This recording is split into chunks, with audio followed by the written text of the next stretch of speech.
मुख्यमंत्री नीतीश कुमार ने विधान परिषद की सीट के लिए किया नामांकन। प्रदेश के दोनों उप मुख्यमंत्री विजय सिन्हा, सम्राट चौधरी मौके पर रहे मौजूद, किया जीत का दावा।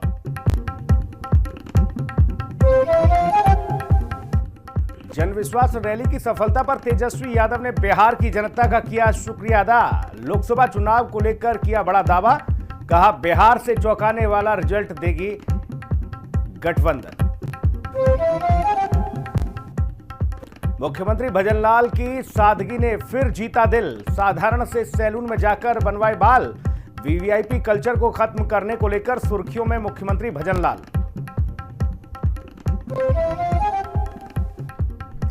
एसडीजी में तेजी लाने के लिए राष्ट्रीय सम्मेलन में मुख्यमंत्री भजनलाल ने लिया हिस्सा। राजस्थान इंटरनेशनल सेंटर में हो रहा आयोजन। मुख्यमंत्री भजनलाल बोले, प्राकृतिक संरक्षण का कर रहा है राजस्थान का इतिहास। प्रकृति का दोहन नहीं, संरक्षण पर जोर दें।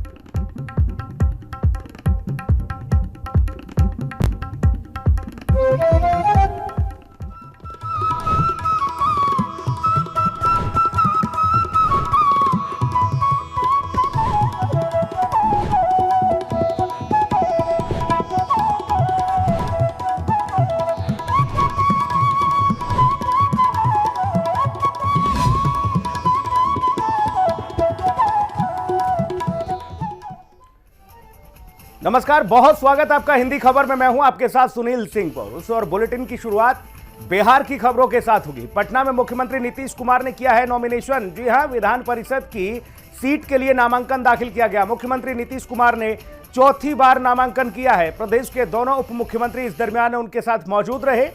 बिहार विधान परिषद का नामांकन करने जब नीतीश कुमार पहुंचे, इस दरमियान दोनों उप मुख्यमंत्री विजय सिन्हा और सम्राट चौधरी उनके साथ मौजूद रहे। साथ ही आपको बता दें, पूर्व मंत्री और विधायक अशोक चौधरी, मंत्री श्रवण कुमार समेत एनडीए के कई नेताओं ने मुख्यमंत्री नीतीश कुमार का स्वागत किया।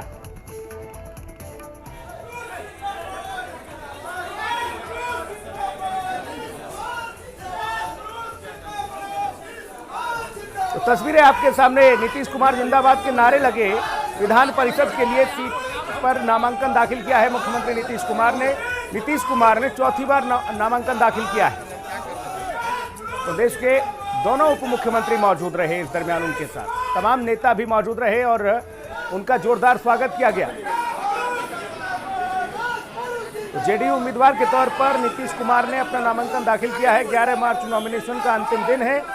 14 मार्च को नामांकन वापस लेने का आखिरी दिन। साथ ही 21 मार्च को सुबह 9 बजे से 4 बजे तक वोटिंग होगी।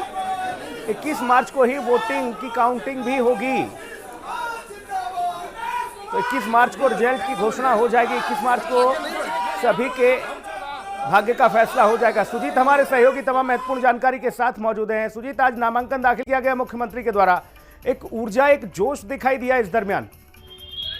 हाँ जी, बिल्कुल सुनील, एकदम सीएम नीतीश कुमार जब नामांकन दाखिल करने आए थे तो बिल्कुल हंसते हुए आए और उन्होंने नामांकन दाखिल किया। उसके बाद से काफी प्रफुल्लित दिख रहे थे वो। उनके साथ एनडीए के उनके तमाम सहयोगी भी थे, दोनों डिप्टी सीएम भी थे, श्रवण कुमार थे, अशोक चौधरी थे, संसदीय कार्य मंत्री जो है विजय कुमार चौधरी वो भी थे और पूरी तरीके से वो आश्वस्त थे अपनी जीत को लेकर के। सुनील, मैं आपको चीज बताना चाहूंगा कि नीतीश कुमार जो है लंबे वक्त से 2005 से बिहार के बागडोर को संभाल रहे हैं, लेकिन एक सबसे दिलचस्प बात यह भी है कि नीतीश कुमार जो है अपने पूरे जीवन में केवल उन्होंने एक बार विधानसभा का चुनाव लड़ा था और वो 1985 में। तब से लेकर अब तक वो विधान परिषद के सदस्य हैं। 9 बार भले ही वो सीएम रह चुके हैं, लेकिन लगातार वो बिहार विधान परिषद के ही सदस्य हैं और अभी तक जो भी जितनी बार भी वो उन्होंने सीएम पद की शपथ ली थी, उस दरमियान वो बिहार विधान परिषद के ही मेंबर रहे हैं।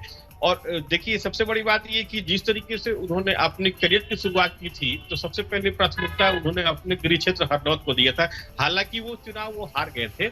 1985 में उन्होंने पहली बार चुनाव लड़ा था विधानसभा का। इसके पीछे की वजह क्या है सुजीत? क्यों आखिरकार मुख्यमंत्री विधानसभा का चुनाव नहीं लड़ते हैं, वो विधान परिषद से सीधा जीत कर आते हैं अपनों के बीच से? देखिए सुनील, सबसे बड़ी बात ये कि नीतीश कुमार विधानसभा का चुनाव नहीं लड़ते हैं, लेकिन लोकसभा का चुनाव वो लड़े हैं और जीत भी हासिल करते हैं। तो मुझे लगता है कि जो धरातल पर जो सिचुएशन बनता है वो सीएम नीतीश कुमार के साथ नहीं चल पाता है वो सिचुएशन। लेकिन लोकसभा चुनाव में लोग उनको पसंद करते हैं तो वो जीत भी जाते हैं, केंद्र में मंत्री भी बनते हैं। लेकिन या कहीं ऐसा तो नहीं सुजीत कि मुख्यमंत्री नहीं चाहते कि वह अपना प्रचार प्रसार करने में अपने क्षेत्र में व्यस्त हों? इससे अच्छा है कि अपने जो तमाम पार्टी के नेता हैं उनके प्रचार प्रसार में जुट जाएं और अपनी सीट तो पक्की है ही। देखिए सुनील, नीतीश कुमार की जो छवि है वो बिल्कुल साफ सुथरी छवि है। वो विवाद में नहीं रहना चाहते हैं, बिना लाग लपेट के रहते हैं। सबसे बड़ी बात यह है। दूसरी बात ये कि वो इस चीज को मान के चलते हैं कि अगर वो किसी भी कारणवश अगर नहीं चुने जाते हैं तो इसका सीधा असर उनकी छवि के ऊपर पड़ता है। वो अपनी छवि को लेकर बहुत ही एक सोची समझी रणनीति के तहत काम करते हैं। और जहां तक विधान परिषद की बात है, विधान परिषद में अगर आप मेंबर हैं तो आप सुचारू रूप से तब तक उसके मेंबर बने रह सकते हैं जब तक विधान परिषद में आपकी सेवावधि है। तो ये सारी चीजें हो सकती है जिसको लेकर नीतीश कुमार काफी गहराई से सोच विचार करने के बाद एमएलसी के ही सदन को उच्च को ही चुनते हैं और उसी सदन से चुन करके आते हैं, फिर सीएम पद की शपथ लेते हैं। जी सुनील। सुजीत, कितनी सीटें हैं विधान परिषद की अभी जिन पर नॉमिनेशन होना है और किस तारीख को जिनका रिजल्ट आना है? जी सुनील, 11 सीटें हैं जिसको लेकर के नॉमिनेशन होने हैं और 21 तारीख को ये जो है सुबह में इसकी प्रक्रिया शुरू हो जाएगी काउंटिंग की और 21 को ही रिजल्ट भी जारी कर दिया जाएगा। नीतीश कुमार के साथ जदयू की तरफ से आज जो पूर्ववर्ती एमएलसी रह चुके हैं खालिद अनवर, उनको फिर से दोबारा मौका दिया गया है। खालिद अनवर के बारे में एक मैसेज ये देने की कोशिश की गई है कि अल्पसंख्यक समाज को लेकर नीतीश कुमार आज भी उतनी ही गंभीरता से सोचते हैं। और खालिद अनवर ने भी इस चीज को बेशक कहा, जब हमारी बातचीत हो रही थी नॉमिनेशन के बाद, उन्होंने कहा कि नीतीश कुमार हर किसी को मौका देते हैं और वो सबको साथ लेकर चलने में यकीन रखते हैं, इसलिए उन्होंने दोबारा फिर मुझे मौका दिया। बहुत शुक्रिया तमाम महत्वपूर्ण जानकारी के लिए सुजीत। तो बिहार में विधान परिषद की सीट के लिए नामांकन दाखिल करने वाले संतोष कुमार सुमन ने कहा कि मुझे नामांकन करने का मौका मिला और हम अपने संवैधानिक दायित्व को निभाने का काम करेंगे। तो वहीं एनडीए में सीट बंटवारे पर कहा कि एनडीए 40 सीटों पर लड़ रहा है, हमारे बीच कोई भी विवाद नहीं है, 2-3 दिन के अंदर सारी स्थिति स्पष्ट हो जाएगी।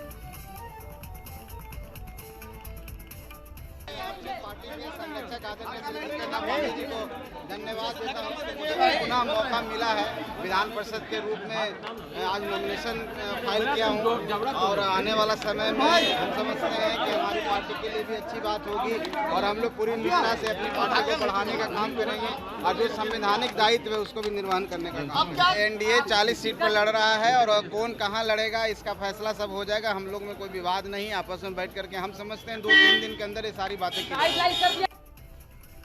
जी हां, तो बिहार में लोकसभा चुनाव को लेकर जेडीयू की तरफ से विधान परिषद के लिए नामांकन करने वाले खालिद अनवर ने कहा कि बिहार के लोग बहुत समझदार हैं और वो समझ रहे हैं कि कौन हमारे लिए काम कर रहा है और कौन परिवार के लिए। मुख्यमंत्री नीतीश कुमार ने बिहार के 13 करोड़ लोगों को अपना परिवार माना है, जिसमें 2 करोड़ से ऊपर मुसलमान भी हैं और नीतीश कुमार ने कभी भी किसी के साथ नाइंसाफी नहीं की है और इसके चलते हम 2024 के चुनाव में सेकुलरिज्म का दावा करने वाली राष्ट्रीय जनता दल को सबक सिखाएंगे। बिहार में चैलेंजेस कुछ नहीं है और बिहार के लोग बहुत समझदार हैं। वो समझ रहे हैं कि कौन हमारे लिए काम कर रहा है और कौन अपने परिवार के लिए काम कर रहा है। नीतीश कुमार जी ने बिहार के 13 करोड़ लोगों को अपना परिवार बनाया, उसमें सभी वर्गों के लोग हैं। बिहार के मुसलमान भी है 2 करोड़ 13 लाख और आज ही नहीं बल्कि 2005 से जब से वो राजनीति में है उन्होंने कभी किसी वर्ग के साथ नाइंसाफी नहीं की। आज मुझे नामित करके 13 करोड़ बिहारियों का सर ऊंचा हुआ है और ख़ास तौर से 2 करोड़ 13 लाख मुसलमान ये समझ रहे हैं कि नीतीश कुमार जी ने हमारे साथ इंसाफ किया। बिहार की सियासत भी अजब रंग रूप में चलती है। पूर्व उप मुख्यमंत्री तेजस्वी यादव ने जनविश्वास रैली को सफलता को लेकर बिहार के लोगों का धन्यवाद किया है और इस दौरान आपको बता दें तेजस्वी ने लोकसभा चुनाव को लेकर एक बड़ा दावा किया। तेजस्वी ने कहा कि आगामी लोकसभा चुनाव में इंडी गठबंधन बिहार से चौंकाने वाला रिजल्ट देगा। उन्होंने आगे कहा कि जन विश्वास रैली के दौरान बिहार के लोगों ने भरपूर प्यार, विश्वास और ताकत दी है और इसके लिए पूरे बिहार के लोगों का धन्यवाद। केवल 10 दिन के अंदर हम लोगों ने जन विश्वास रैली की। वहीं तेजस्वी ने कहा कि आने वाले चुनाव में देखते हुए बिहार की धरती ने रैली के माध्यम से समूचे देश में संदेश दिया है कि हमारा इंडी गठबंधन बहुत मजबूत है। आने वाले समय में हम लोग बिहार से चौंकाने वाले नतीजे देंगे।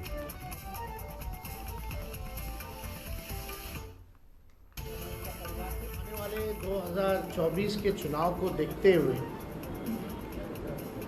बिहार की धरती ने एक ऐतिहासिक रैली के माध्यम से पूरे देश में संदेश दिया कि हमारा जो गठबंधन है, महागठबंधन, इंडिया गठबंधन, ये मजबूत है और आने वाले समय में बिहार से हम सब लोग चौंकाने वाला रिजल्ट देंगे।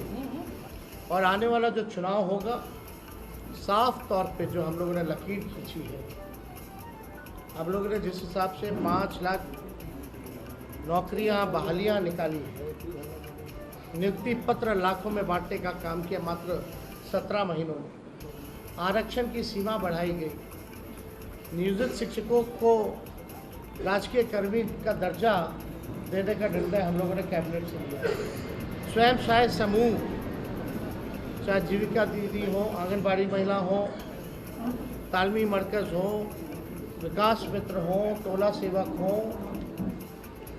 आशा दीदी हो, ममता दी हो, सभी लोगों के मानदेय को बढ़ाने का निर्णय इन 17 महीनों में हम लोगों ने किया। हम लोगों ने 17 महीने में लोगों के हाथ में कलम दिया और वही बीजेपी के लोग केवल नफरत बांटने का काम कर रहे हैं, तलवार बांटने का काम कर रहे हैं। अभी भी बड़ा सवाल उठता है कि भाई कैबिनेट का विस्तार क्यों नहीं हो रहा, आखिर क्या वजह है? इतने महीने 1.5 महीना होने जा रहा है और अब तक जो है विस्तार नहीं हुआ, ना ही कोई होने की कोई सूचना किसी को है। तो आखिर मामला क्या है? खैर, ये सरकार में बैठे लोग जवाब देंगे, इस पे ज़्यादा हमको टिप्पा टिप्पणी नहीं करना है। उधर केंद्रीय वित्त मंत्री निर्मला सीतारमण आज बिहार के दौरे पर हैं। वो छपरा में जयप्रकाश विश्वविद्यालय परिसर में लाभार्थी सम्मेलन में शामिल होने पहुंची। पटना एयरपोर्ट पर डिप्टी सीएम सम्राट चौधरी ने उनका स्वागत किया। वित्त मंत्री निर्मला सीतारमण ने लालू के प्रधानमंत्री पर दिए बयान पर कहा कि बीजेपी ने करारा जवाब दिया है। प्रधानमंत्री मोदी ने जो कहा वो सही है। पूरा देश उन्हें अपना परिवार मानता है, इसलिए इस तरह के ओछे बयान नहीं देने चाहिए, वो भी ऐसे व्यक्ति की तरफ से जिन्होंने राजनीति में काफ़ी लंबा वक्त बिताया और राज्य के मुख्यमंत्री भी रहे। अगर इतने वरिष्ठ नेता इस तरीके के बयान देते हैं तो इससे लोग निराश होते हैं। राजनीति में गरिमा बनाए रखना जरूरी है। उसका सटीक जवाब दे दिया है। सही बात कहा माननीय प्रधानमंत्री जी ने। पूरे देश उनको अपने परिवार के संग और उनके परिवार के हिस्सेदार मानते हैं, इसीलिए ऐसे नीच स्तर का बातें कहना अच्छा नहीं है। वो भी राजनीति में इतने सालों, दशकों से जो मुख्यमंत्री थे इस राज्य का, ऐसे वरिष्ठ लोग इस स्तर के बात करने से जनता में निराशा होता है। राजनीति में थोड़ा गरिमा रखना आवश्यक है। परिवारवाद पर सियासी घमासान जारी है। लालू यादव के बयान पर बीजेपी का पलटवार सामने आया। केंद्रीय मंत्री अनुराग ठाकुर ने करारा जवाब दिया है। उन्होंने कहा कि पूरे देश को अपना परिवार मानते हैं प्रधानमंत्री मोदी। पूरा देश प्रधानमंत्री नरेंद्र मोदी का अपना हिस्सा वो मानते हैं और जितनी बार लोगों ने प्रधानमंत्री को अपशब्द कहा, उतनी ही मजबूती के साथ प्रधानमंत्री नरेंद्र मोदी आगे बढ़े। ये वो लोग हैं जो भारतीय संस्कृति को कुचलने की बात करते हैं। बनाते तो इंडी गठबंधन है, लेकिन इनका घमंड, अहंकार बाहर निकलकर आता है। मोदी जी पूरे देश को अपना परिवार जन मानते हैं और पूरा देश मोदी जी को अपने परिवार का हिस्सा मानता है। देखिए, जितनी बार इन लोगों ने अपशब्द कहे, गाली निकाली, नीचा दिखाने का प्रयास किया, उतने ही मजबूत होकर नरेंद्र मोदी जी आज तक निकले हैं, आगे भी निकलेंगे। किसी को संतुष्ट नहीं कर पाए, झूठे वायदे, झूठी गारंटियां दी और उस पर आज फेल भी हो गए, मुकर भी गए, आज मुंह दिखाने लायक नहीं रहे। तो तोड़फोड़ उनके अंदर हो रही है अपने कारनामों के कारण, अपने कर्मों